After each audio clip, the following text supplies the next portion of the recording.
लोग कहते हैं कि जैसी कल्पना करोगे वैसे हो जाओगे।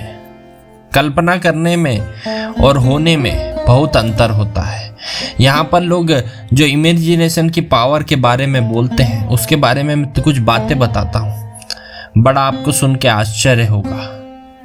लोग बोलते हैं जैसा आप सोचोगे वैसा हो जाएगा, लेकिन कभी कभी वैसा होता भी नहीं, दूर दूर तक उसका कोई वास्ता नहीं होता। अब जैसे कोई एक व्यक्ति है, वो एक बैंक में काम करता है या फिर किसी सरकारी ऑफिस में काम करता है।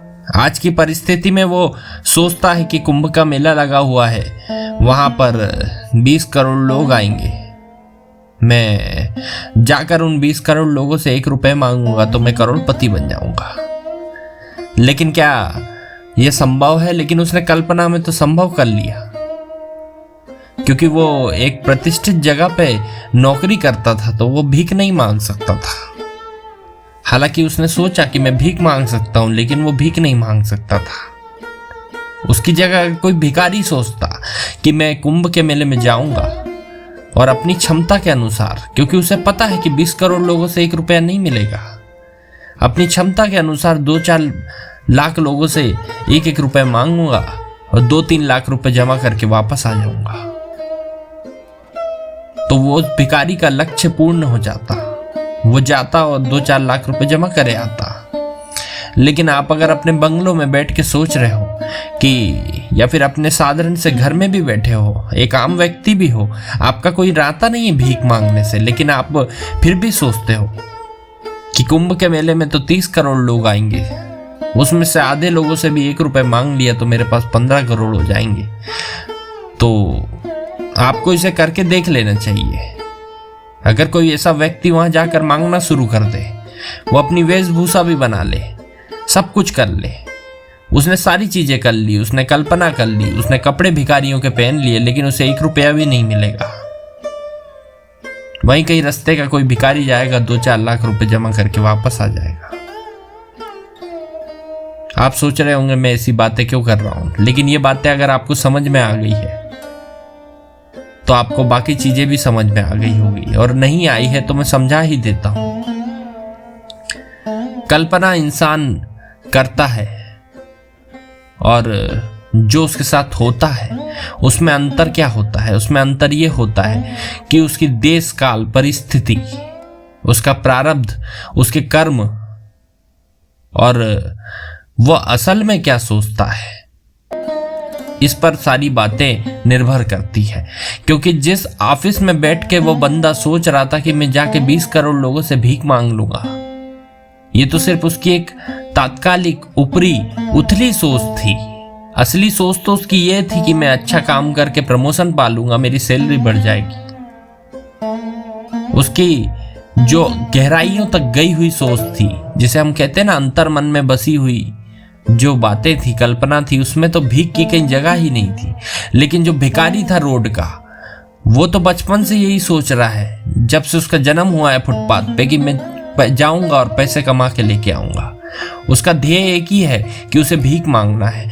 लेकिन नौकरी वाला व्यक्ति तो सिर्फ मनोरंजन के लिए कल्पना करता है। तो कल्पना में मनोरंजन के लिए अगर हम कोई कल्पना करते हैं तो वो सिर्फ मनोरंजन के लिए ही होती है, वह हमारे मानसिक रूप में घट जाती है। बस हमने उसका मजा ले लिया, एंजॉय कर लिया, और वो बात वहीं खत्म हो गई। इसलिए कभी कभी हम सोचते हैं कि हमें अमीर होना चाहिए, और फिर उसके बाद में उसके बारे में भी सोचते हैं कि ऐसे ऐसे मैं काम करूंगा, मैं अमीर हो जाऊंगा, लेकिन उसके बाद भी वह व्यक्ति अमीर नहीं होता। यहाँ पे अंतर इसलिए आ गया क्योंकि उसने जो कल्पना करी वो तो मात्र मनोरंजन के लिए करी थी। हाँ, लेकिन अगर कोई व्यक्ति सच में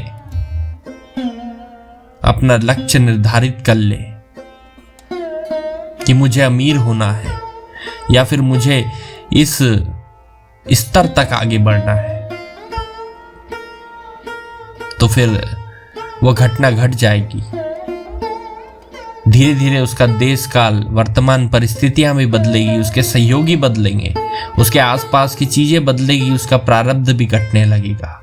जब वह कर्म करेगा तो प्रारब्ध भी खत्म होने लगेगा, भाग्य का निर्माण होने लगेगा, और वह व्यक्ति अमीर हो जाएगा या फिर ऊपर की ओर बढ़ जाएगा, अपने लक्ष्य की ओर बढ़ जाएगा। लेकिन अगर आप मनोरंजन में कई चीजें सोचते हैं और अंदर से विश्वास करते हैं कि मेरी क्षमता नहीं है, तो आप नहीं कर पाओगे।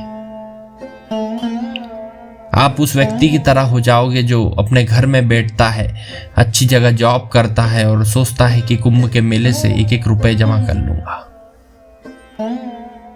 अगर आपको अपनी कल्पना को सच करना हो तो आपको बहुत सारे अपने खुद के दिमाग के बंधनों को तोड़ना होगा।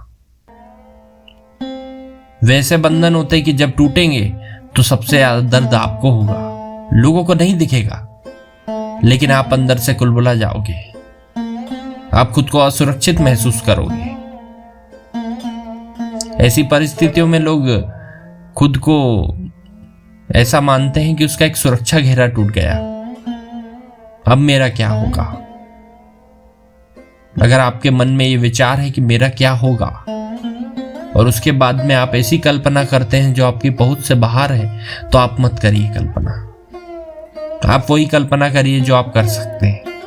लेकिन अगर आप सोचते हैं कि मेरा क्या होगा, ये तो भगवान जानते हैं, क्योंकि मेरे कर्म अच्छे हैं, मैं मजबूत हूं, और आप सोचते हैं कि मैं आगे की ओर बढ़ ही जाऊंगा, पीछे जाने का कोई रास्ता नहीं है। आपने एक कहानी सुनी है जिसमें एक सेना आगे बढ़ रही होती है और सामने बहुत बड़ी विपरीत परिस्थितियों में हवा चल रही होती है, तूफान होता है, और उसके आगे शत्रु की बहुत बड़ी सेना होती है। जब सेनापति उस पुल को पार करने के लिए, जो अंतिम पुल होता है, वहां आता है, अपनी सेना से कहता है कि एक बार आगे बढ़ गए तो वापस मुड़ने की मत सोचना, क्योंकि हमें युद्ध जीतना है। सारे सैनिक हाँ में हाँ मिलाते हैं, और सेनापति ये भी कहता है कि जिसको वापस जाना है वह वापस चले जाए, लेकिन कोई तैयार नहीं होता। सब बोलते हैं हम चलेंगे लड़ने। तो वो पुल को पार करते हैं। जैसे वो पुल को पार करते हैं, सेनापति पुल को जला देता है, आग लगा देता है। अब सेना के पास में कोई भी स्थिति हो, चाहे वो सामने तूफान हो, शत्रु की सेना तोप से हमला कर दे, उसके पास में लड़ने के अलावा कोई रास्ता ही नहीं है, पीछे जा ही नहीं सकता वो। तो अगर आपने कल्पना ऐसी करी कि जिसके लिए बहुत सारी आपको मानसिक बंधन तोड़ने पड़े, सांसारिक बंधन तोड़ने पड़े, तो अपने पीछे के पुल को जला देना ताकि वापस ही ना जा पाओ।